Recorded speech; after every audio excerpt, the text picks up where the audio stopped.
വളപട്ടണം കണ്ണൂരിന്റെ വ്യാപാര തലസ്ഥാനമായിരുന്നു. ലോക വ്യാപാര ഭൂപടത്തിൽ ഇടം പിടിച്ച പട്ടണം. മൂഷക വംശത്തിലെ വല്ലഭ രാജാവിന്റെ പട്ടണം പിന്നീട് വളപട്ടണമായെന്ന് ഐതിഹ്യം. ചിറക്കൽ രാജവംശത്തിന്റെയും ചേരമാൻ പെരുമാളുടെയും ടിപ്പുവിന്റെ പടയോട്ടങ്ങളുടെയും ചരിത്രം ഉറങ്ങുന്ന മണ്ണ്. 1400 വർഷം മുമ്പ് പ്രവാചക പരമ്പരയിലെ പ്രമുഖരെത്തി ഇസ്ലാം മതം പ്രചരിപ്പിച്ച നാട്. മരവ്യവസായത്തിൽ ഏഷ്യയിൽ ഒന്നാമതായിരുന്ന ഇടം. യവനരും ചീനരും അറബികളും വരെ എത്തി ഇവിടെ കച്ചവടം നടത്തി.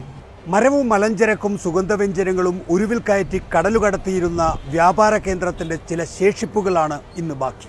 രണസ്മരണകൾ ഉണർത്തി ഒരു കോട്ടവാതിലും ഇന്ന് ബാക്കി നിൽക്കുന്നു. ഈ പട്ടണത്തിന് പഴയ പെരുമ വീണ്ടെടുക്കേണ്ടേ?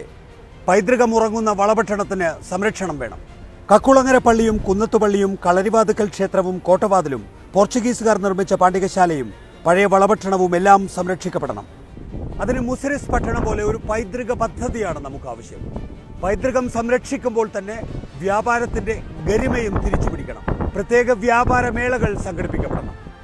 ടൂറിസം സാധ്യതകൾ കൂടി മുതലെടുത്ത് ലോകഭൂപടത്തിൽ വളപട്ടണത്തിന്റെ പെരുമ തിരികെ പിടിക്കണം. അതിനാകട്ടെ ഇനി നമ്മളുടെ ശ്രദ്ധ.